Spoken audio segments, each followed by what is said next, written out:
இந்த வீடியோ பார்க்க வந்த எல்லாருக்குமே ஒரு அழகான வணக்கங்கள். இன்னைக்கு நம்மளுடைய சேனல்ல ரீசெண்டா தெலுங்குல ரிலீஸ் ஆயிருக்கக்கூடிய தக்ஷிணா அப்படின்ற ஒரு வேற லெவலான சஸ்பென்ஸ் த்ரில்லர் படத்தை பத்தி தான் இந்த வீடியோல பார்க்க போறோம். ஸோ வீடியோக்குள்ள போறதுக்கு முன்னாடி நம்ம சேனலுக்கு இப்பதான் நீங்க புதுசா வந்திருக்கீங்க, இன்னும் லைக் அண்ட் சப்ஸ்கிரைப் பண்ணாம பார்த்துக்கிட்டு இருக்கீங்க அப்படின்னா முதல் வேலையா அது பண்ணுமாறு கேட்டுக்கிட்டு அண்ட் உங்களை இந்த படத்துக்குள்ள கொண்டு போறேன். இந்த படத்தோட ஸ்டார்டிங் சீன்லயே ஒரு லேடி தன்னோட வேலைகள் எல்லாத்தையும் முடிச்சுட்டு போய்கிட்டே இருக்கும்போது இவங்களே அறியாம இவங்களை பாத்தீங்கன்னா ஒரு கார் ஃபாலோ பண்ணுது அண்ட் இவங்களை இடிக்கணும் அப்படின்ற மாதிரி போகும்போது பயப்படுறாங்க. யாரா இருக்கோ அப்படின்ற மாதிரி காருக்குள்ள இருக்கிறவ திட்டும் போது அப்படியே கட் பண்ண அவர் பாத்தீங்கன்னா இவங்களை கடத்தி தன்னோட டிக்கிக்குள்ள போட்டு போய்கிட்டு இருக்காரு அப்படின்ற மாதிரி இருக்கும். ஸோ ஆள் நடமாட்டமே இல்லாத இடத்துக்கு கொண்டு போயிட்டாரு. அங்க போய் இவங்களை துன்புறுத்தணும் அப்படின்ற மாதிரி ட்ரை பண்ண இவங்க தப்பிச்சு ஓடணும் அப்படின்ற மாதிரி முயற்சி பண்றாங்க. எதிர்த்து சண்டை போட ஆரம்பிக்கிறாங்க. ஆனா இத்தோட முடிவுல அவரோட தாக்குதலுக்கு இவங்களால நிக்க முடியல. அந்த இடத்துல விழுந்து போறாங்க. ஸோ இவர் பாத்தீங்கன்னா ஒரு பெரிய கத்தி மாதிரி இருக்கும். அதை எடுத்து அந்த பெண்ணோட கழுத்தா இருக்கிற மாதிரியும் ரத்தம் பிச்சுக்கிட்டு அடிக்கிற மாதிரியும் காமிச்சு இந்த சீனை அப்படியே கட் பண்ணி இதுக்கு அடுத்த நாள் காலையில ஸோ தலையில்லாத ஒரு பாடி கிடைக்குது அப்படின்ற மாதிரி போலீஸ்காரங்களுக்கும் மீடியாக்காரங்களுக்கும் தெரிய ஆரம்பிக்குது. வேகமா வந்து அங்க ஏதாவது கிடைக்குமா அப்படின்ற மாதிரி ஃபுல்லா போலீஸ்காரங்க செக் பண்ணி பார்க்க ஒண்ணுமே கிடைக்கல. அண்ட் இந்த விஷயமும் பாத்தீங்கன்னா அப்படியே டிவில போய்கிட்டே இருக்க மாதிரி காமிக்கிறாங்க. இறந்து போன பொண்ணோட தலை எங்க இருக்கு அப்படின்றது தெரியல. இதனால கொஞ்சம் குழப்பமா இருக்கு அப்படின்ற மாதிரி போலீஸ்காரங்க பேசிக்கிட்டே இருக்கு. அந்த சமயத்துல இந்த கொலையை பண்ணாலியா சீரியல் கில்லர் அவன் பாத்தீங்கன்னா அந்த வெட்டப்பட்ட தலையை தன்னோட பைக்குள்ள வச்சு கொண்டு போய்கிட்டு இருக்கான் அப்படின்ற மாதிரி காமிக்கிறாங்க. ஸோ இந்த சீன் கட்டாய் ஹீரோயினான தக்ஷிணா அப்படின்றவங்க கிட்ட போகுது. பயங்கர போதையில இருப்பாங்க போல, அரை நிர்வாணமா இருப்பாங்க. எழுந்து தன்னோட ஆடைகள் எல்லாத்தையும் உடுத்திக்கிட்டு டிவியை பாக்குறாங்க. ஒரு பொண்ணை பாத்தீங்கன்னா தலை வெட்டி கொலை பண்ணிருக்காங்க அப்படின்ற மாதிரி தகவல் கிடைக்குது. ஸோ வேகமா வண்டி எடுத்துக்கிட்டு இறந்து போன பொண்ணோட வீடு இருக்கு இல்லையா, அதுக்கு எதிர்த்தாப்புல ஒரு டீ கடையில கேஷுவலா உட்காந்துக்கிட்டு இருக்காங்க அப்படின்ற மாதிரி இருக்கும். அந்த சமயம்னு பார்த்து அந்த இறந்து போன பொண்ணோட வீட்டுக்கு அந்த பொண்ணோட தலை பார்சல் பண்ணி அனுப்பப்பட்டிருக்கு அப்படின்ற மாதிரி இருக்கும். ஸோ உறவினர்கள் எல்லாம் உட்காந்து அழுதுகிட்டே இருக்கு. இவங்க அங்க போறாங்க. இது நேரம் வரைக்கும் இங்க தான் இருந்தாங்க இல்லையா, யார் இந்த பார்சலை கொண்டு வந்திருப்பா அப்படின்ற மாதிரி சுத்தி முத்தி பார்க்க சிசிடிவி கேமரா இருக்கு. அதை நோக்கி போக ஆரம்பிக்கிறாங்க. ஆனா அப்படியே கட் பண்ணா போலீஸ்காரங்களுக்கு இறந்து போன பொண்ணோட தலை கிடைச்சிருச்சு அப்படின்ற மாதிரி தகவல் வருது. அவங்க சிசிடிவி கேமரா எல்லாத்தையும் செக் பண்ணணும் அப்படின்ற மாதிரி போகும்போது கொஞ்ச நேரத்துக்கு முன்னாடி தான் போலீஸ் அப்படின்ற மாதிரி சொல்லி ஒரு லேடி வாங்கிட்டு போனாங்க.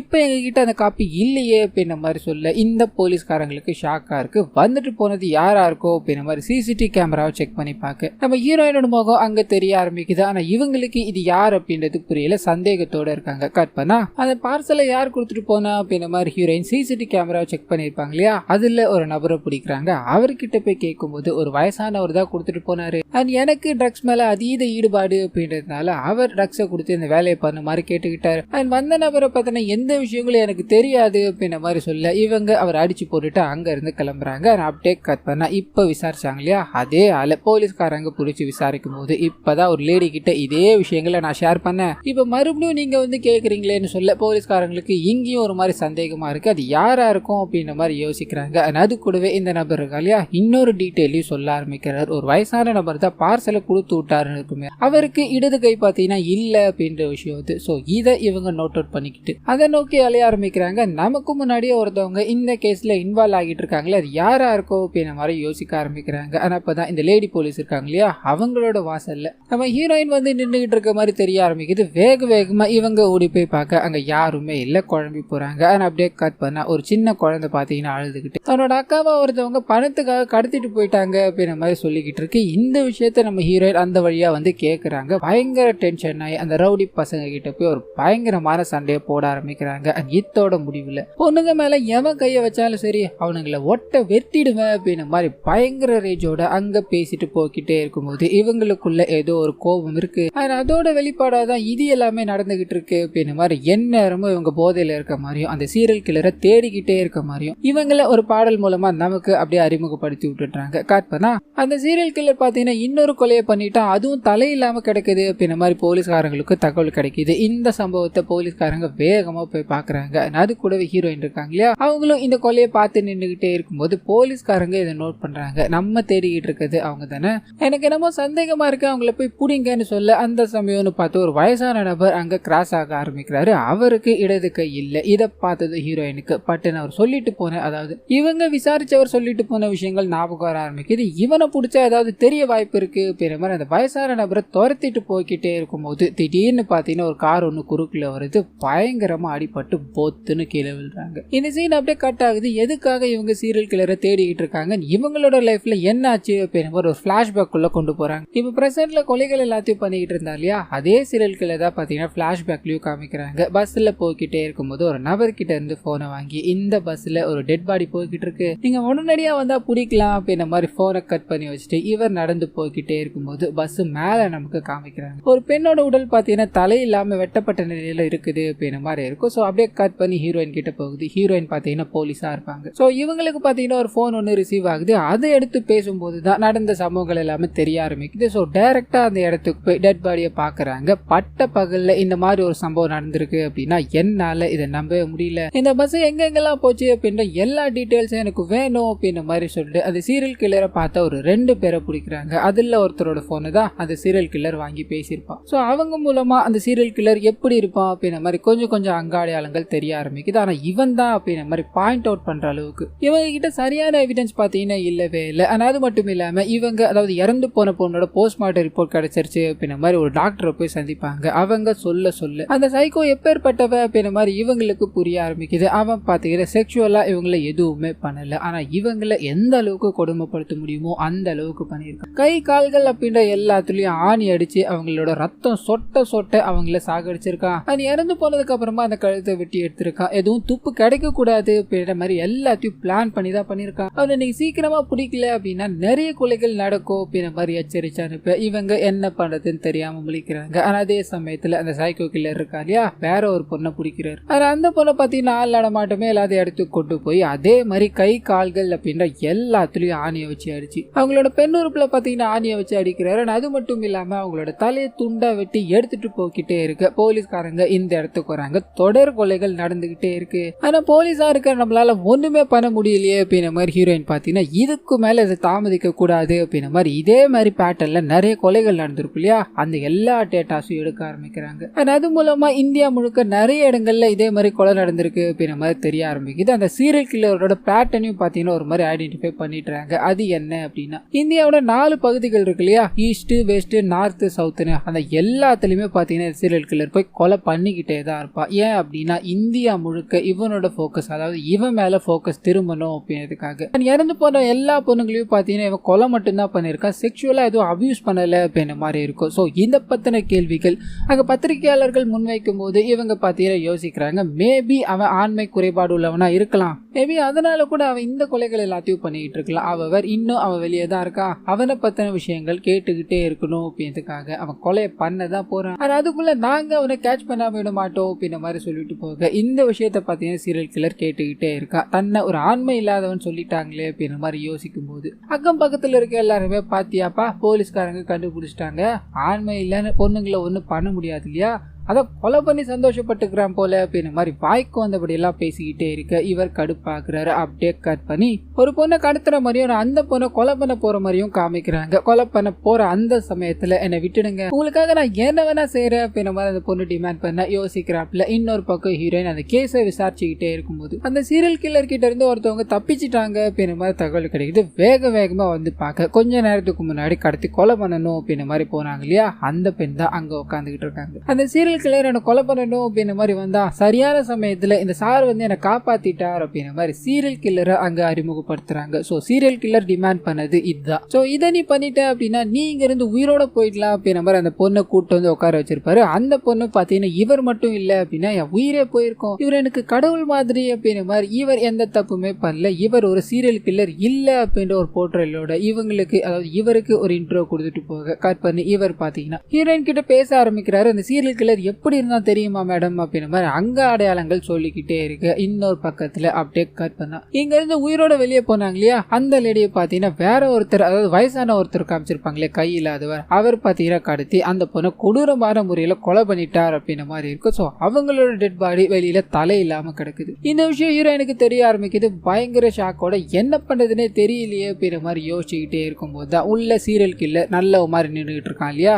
மேடம் நான் தான் எல்லாத்தையும் சொல்லிட்டேனே மேடம், அவன் எப்படி இருப்பான்ற முத கொண்டு உங்களுக்கு வரைஞ்சும் காமிச்சிட்டேன், என்னை இங்க இருந்து வெளியே விட முடியுமா, நீங்க தேவைப்படுற நேரத்துல நான் உங்களை வந்து பாக்குறேன்னு அப்படின்ற மாதிரி டிமாண்ட் பண்ண அவங்க இருக்கிற பிரச்சனையில இவன் வேற சரி நீ இங்க இருந்து போய்க்கோ அப்படின்ற மாதிரி அனுப்பி விட்டுறாங்க. ஆனா அப்படியே கட் பண்ணாத சீரியல் கில்லர் பாத்தீங்கன்னா கையில ஒரு சுத்தியை வச்சுக்கிட்டு தான் பண்ண விஷயங்கள் எல்லாத்தையும் நினைச்சு அணுவா ரசிச்சு ஒரு மாதிரி டான்ஸ் ஆடிக்கிட்டே இருக்கு. அண்ட் கட் பண்ணி இரவு நேரத்துல காமிக்கிறாங்க ஹீரோயின் தன்னை மறந்து தூங்கிக்கிட்டே இருக்கும்போது அந்த வீட்டுக்குள்ள இவன் பாத்தீங்கன்னா துணி எல்லாத்தையும் கட்டிட்டு அம்மனமா போறான். கையில பாத்தீங்கன்னா மயக்க மருந்து வச்சிருப்போம், அதை ஹீரோயின் தூங்கிக்கிட்டே இருக்கும்போது அவங்களோட மூக்குல வச்சு மயக்க மடியை செஞ்சுட்டு என்ன ஆண்மை குறைவானவன் அப்படின்னு மாதிரி நீ சொன்ன இல்லையா, அதை நான் நிரூபிக்கிற நேரம் வந்துருச்சுன்னு நினைக்கிறேன். எவ்வளோ பொண்ணுங்களை கடத்தி இருக்கேன், கொலை பண்ணியிருக்கேன், ஆனா யாரையுமே நான் தொட்டது கூட கிடையாது, நான் தொட போற முதல் பொண்ணு நீ தான் அப்படின்ற மாதிரி சொல்லிட்டு வீடியோ ஆன் பண்ணி வச்சுட்டு அவங்க கூட பாத்தீங்கன்னா உடலுறவுல ஈடுபடுற மாதிரி காமிக்கிறாங்க. ஸோ எல்லா வேலைகள் முடிஞ்சதும் அவங்கள பாத் டப்ல போட்டுட்டு அந்த வீடியோவை எடுத்துக்கிட்டு வெளியே போக கட் பண்ணி ஹீரோயின் இதுக்கு அடுத்த நாள் எழுந்துக்கிறாங்க. ஒரு மாதிரி பயங்கர உடம்பு வலியா இருக்கும், ட்ரெஸ் எல்லாத்தையும் மாத்திட்டு வந்து டிவியை பார்க்க ஒரு பயங்கரமான ஷாக் காத்துக்கிட்டு இருக்கு. ஸோ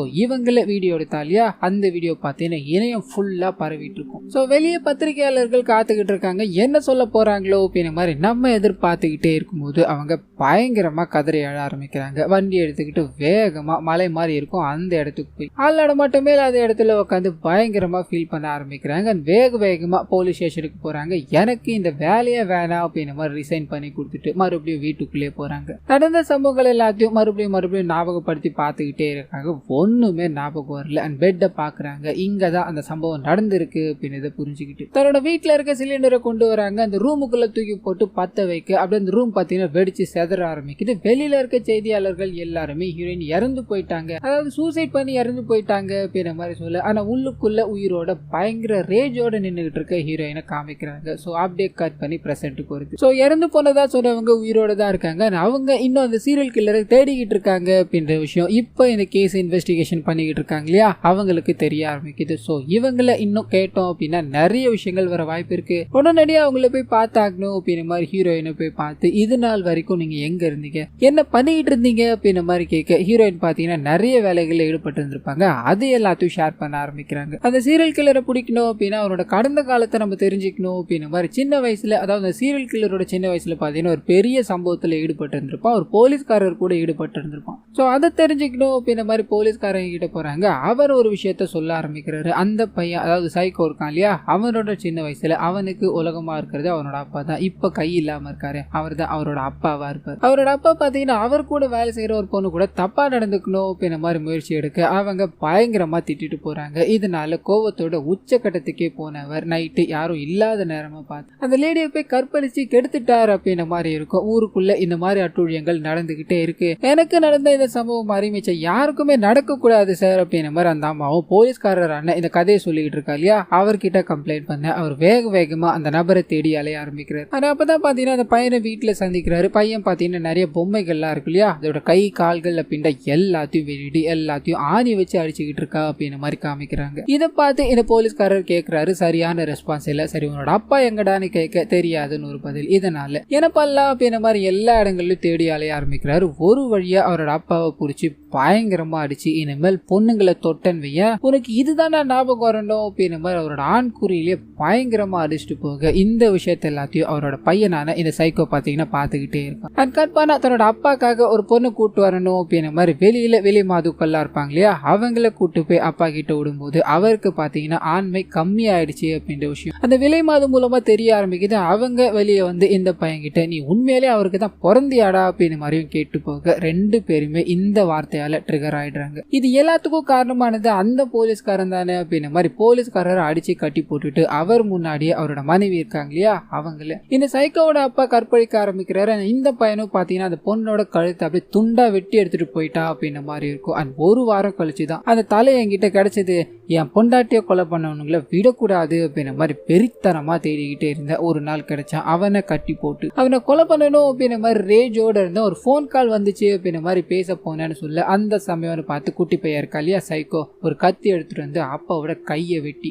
அவரை காப்பாத்தி கூட்டு போயிட்டா அப்படின்ற மாதிரி இருக்கும். ஸோ அவர் கை இல்லாம போனதுக்கு இதுதான் ரீசன் அப்படின்ற மாதிரி சொல்லிட்டு அன்னைக்குதான் நான் அவனுங்களை கடைசியா பார்த்தேன், அதுக்கப்புறம் அவனுக்கு எங்க போனானுங்களே தெரியல அப்படின்ற மாதிரி சொல்ல. ஸோ ஹீரோயின் பார்த்தீங்கன்னா துப்பு துளக்க ஆரம்பிச்சிருப்பாங்க. இங்க வந்து முடிஞ்சிருக்கும் அப்படின்ற மாதிரி எல்லா விஷயங்களையும் சொல்லிட்டு இதுக்கு பின்னாடி அப்பா பையன்ற ரெண்டு பேர் இருக்காங்க பண்றாங்கன்னு சொல்ல கட் பண்ணி இதுக்கு முன்னாடி கடத்தப்பட்ட பெண்களோட எல்லா இன்வால்மெண்ட்லயும் பாத்தீங்கன்னா அப்பாவும் இருந்திருக்கார் அப்படின்ற விஷயத்த காமிக்கிறாங்க. இன்னொரு பக்கம் அந்த சீரியல் கில்லிங் கண்டினியூ ஆகிட்டு இருக்கு. இன்னொரு பெண் இறந்து போயிட்டாங்க அப்படின்ற மாதிரி தகவல் கிடைக்குது. இதை ஈஸியா விடக்கூடாது, எல்லா இடத்தையும் பிளாக் பண்ணுங்க, ஒரு வண்டி ஒரு கார் என்ன தாண்டி போக கூடாது, அண்ட் எல்லாத்தையும் தெரவா செக் பண்ணுங்க, எல்லா சிசிடிவி கேமராவும் செக் பண்ணுங்க அப்படின்ற மாதிரி எல்லா விஷயங்களையும் அதிகரிக்க ஆரம்பிக்கிறாங்க. இந்த விஷயத்தால அந்த சைக்கோவோட அப்பா இருக்கா இல்லையா பயந்து போறாரு. தன்னோட பையன் ஏதாவது தப்பான முடிவு எடுத்துருவானோ அப்படின்ற மாதிரி அந்த போலீஸ்கார அம்மா இருக்காங்களே இந்த கேஸை இப்போதைக்கு விசாரிச்சுக்கிட்டு இருக்காங்களே அவங்கள கொலை பண்ணணும் அப்படின்ற மாதிரி போக ஆரம்பிக்கிறாரு. நம்ம ஹீரோயின் கிட்ட மாட்டிக்கிட்டாரு. இதனால அவரை கட்டி போட்டு வச்சுட்டு உன்னோட பையன் எங்க இருக்கா அப்படின்றத சொல்லிட்டு இல்லைன்னா நீ செத்து போவடா அப்படின்ற மாதிரி மிரட்ட இவர் வாயை திறக்கிறதா தெரியல. அவரோட போனை வாங்கி பையனோட நம்பர் இருக்கும் இல்லையா அதை எடுத்து அது கடைசியா எங்க ஆக்டிவ் ஆயிருக்கு அப்படின்ற மாதிரி தேட ஆரம்பிக்கிறாங்க. அதே சமயத்துல பெண்களை கொலை பண்ணிக்கிட்டு இருக்காங்க அப்படின்ற மாதிரி இருக்கு இல்லையா. இதனால அந்த சவுத் ஜோன்ல இருக்க எல்லா பெண்களும் சேர்ந்து ஒரு இடத்துல ஒண்ணு கூட்டுறாங்க. அந்த சைக்கோ கொலைகாரன் கொல்லணும் அப்படின்ற மாதிரி முடிவு பண்ணா இங்க வந்து கொல்லட்டும், யார் மேல கை வைக்கிறான் அப்படின்றத பாக்கலாம். அவன் வந்தா அப்படின்னா அவனுக்கு இந்த செருப்பு தான் பதில் அப்படின்ற மாதிரி ஒரு பெண் பாத்தீங்கன்னா பேசி எல்லா பெண்களையும் ஊக்கப்படுத்திக்கிட்டே இருக்கு. அதே கூட்டத்துல தான் பெண் வேஷம் போட்டுக்கிட்டு அந்த சைக்கோ நின்னுகிட்டு இருக்காரு அப்படின்ற மாதிரி இருக்கும். சோ இந்த கேஸை விசாரிச்சுக்கிட்டு இருக்க போலீஸ் ஆபீசரும் அங்க ரோந்து பணியில ஈடுபட்டுக்கிட்டு இருக்காங்க. சோ எந்த அசம்பாவிதமும் நடக்க கூடாது அப்படின்ற மாதிரி இவங்க பாத்துக்கிட்டே இருக்க அந்த சமயத்துல நீ ஓவரா பேசிட்ட அப்படின்ற மாதிரி பெண் வேஷம் போட்ட சைக்கோ இருக்கா இல்லையா பேசின அந்த பொண்ணை புடிச்சு பயங்கரமா தாக்க ஆரம்பிக்கிறாரு. அவங்களோட கை கால்கள் அப்படின்னா எல்லாத்துலயும் ஆணி அடிச்சு ரத்தம் சொட்ட சொட்ட அவங்கள துன்புறுத்திக்கிட்டே இருக்கு. இந்த விஷயம் போலீஸ்காரங்களுக்கு தெரிய ஆரம்பிக்குது. சோ வேக வேகமா வந்து அவரை சுடணும் அப்படின்ற மாதிரி ட்ரை பண்றாங்க, முடியல. பயங்கரமா சண்டை போட ஆரம்பிக்கிறாங்க. இத்தோட முடிவுல நம்ம ஹீரோயின் அந்த இடத்துக்கு வர்றதுக்குள்ள அந்த லேடி போலீஸை பாத்தீங்கன்னா அந்த சைக்கோ கொலைகாரன் கொலை பண்ணிட்டு அங்கிருந்து தப்பிச்சு ஓடிட்டா அப்படின்ற மாதிரி இருக்கும். சோ ஹீரோயின் இதை பாக்குறாங்க. பயங்கர சோகத்தோட புடிச்சு வச்சிருக்க அந்த சைக்கோ கொலைகாரனோட அப்பா கிட்ட போய் ஒழுங்கு மரியாதையா அவன் பையன் எங்க வர சொல்லு, இல்லைன்னா என்ன நடக்கும்னு எனக்கே தெரியாதுடா அப்படின்ற மாதிரி கத்தி எடுத்து அவரோட கை கால்கள் அப்படின்ற மாதிரி எல்லாத்தையும் கிழிச்சுக்கிட்டே இருக்கும்போது அந்த சைக்கோ கொலைகாரன் அங்க வர அப்படின்ற மாதிரி ஒத்துக்கிறான். அண்ட் வேக வேகமா அந்த இடத்துக்கு வந்து காணாம போன அப்பா எங்க, அதாவது நீ கடத்தி வச்சேன் அப்பா எங்க அப்படின்ற மாதிரி கேட்க அவங்க வீடியோவை காமிக்கிறாங்க. இவங்களோட அப்பா இருக்கா இல்லையா அவரை துண்டு துண்டா வெட்டி போட்டிருப்பாங்க. நீ என்னை விட பயங்கரமான சைக்கோவா இருக்கியே, எவ்வளோ கொலைகளை நான் பண்ணியிருக்கேன், இவ்வளோ ரேஜா பண்ணலமா, நீயும் சைக்கோ நானும் சைக்கோ, நம்ம ரெண்டு பேரும் சேர்ந்தா எவ்வளோ அழகா இருக்கும்ல அப்படின்ற மாதிரி சொல்லி என்னோட அப்பாக்காக நான் என்ன வேணா பண்ணுவேன், எத்தனை கொலைகளை வேணா பண்ணுவேன் அப்படின்ற மாதிரி ரஃபா நின்றுகிட்டே இருக்கும்போது இவங்க பாத்தீங்கன்னா தன்னோட துணிகள் எல்லாத்தையும் கழட்டி போட்டுட்டு சுயநினைவு இல்லாதப்ப எனக்கு கற்பழிச்சல, முடிஞ்சா இப்ப கற்பழிடா பாக்கலாம், உன்னால முடிஞ்சா அதை பண்ணிடா பாக்கலாம் அப்படின்ற மாதிரி சொல்ல இவங்க ரெண்டு பேருக்கும் நடுவுல ஒரு சின்ன சண்டை போக ஆரம்பிக்குது. இத்தோட முடிவுல இத்தனை நாள் வரைக்கும் தன்னோட வாழ்க்கையை இழந்து நின்றுகிட்டு இருந்த ஹீரோயின் பாத்தீங்கன்னா மொத்த கோவத்தை வச்சுக்கிட்டு இருந்திருப்பாங்க இல்லையா, அது எல்லாத்தையும் இவர் மேல காட்ட ஆரம்பிக்கிறாங்க. அந்த மனுஷனும் பயங்கரமா முகமெல்லாம் உடஞ்சு போய் ரத்தம் சொட்ட சொட்ட நின்றுகிட்டே இருக்கும்போது இது எல்லாமே பாத்தீங்கன்னா லைவா ஹீரோயின் கேமரால பதிவு பண்ணிட்டு இருக்காங்க அப்படின்ற மாதிரி இருக்கும். சோ என்னோட கற்பழிச்ச வீடியோவை எடுத்து நீ ஊரெல்லாம் லைவ் போட்டு காமிச்ச, இப்போ இந்த வீடியோவும் லைவ் போகணும்டா அப்படின்ற மாதிரி அவரோட தலைய மாங்குன்னு சுத்தி விளையாடி ரொம்ப கொடூரமான முறையில எலும்பு எல்லாத்தையும் உடைச்சு அவரை கொலை பண்ணிட்டாங்க அப்படின்ற மாதிரி இருக்கும். முகம் எல்லாம் ரத்தம், பயங்கர ரேஜோட தன்னோட கடனை தீர்த்துக்கிட்ட அப்படின்ற மாதிரி நடந்து போய்கிட்டே இருக்க இந்த படத்தை இதோட முடிக்கிறாங்க. ஸோ கண்டிப்பா இந்த படமும் என்னோட வாய்ஸ் வரும் உங்களுக்கு பிடிச்சிருக்கோ அப்படின்ற மாதிரி நம்புறேன். இந்த வீடியோல ஏதாவது நிறை குறைகள் இருந்தது அப்படின்னா அதை மறந்துடாம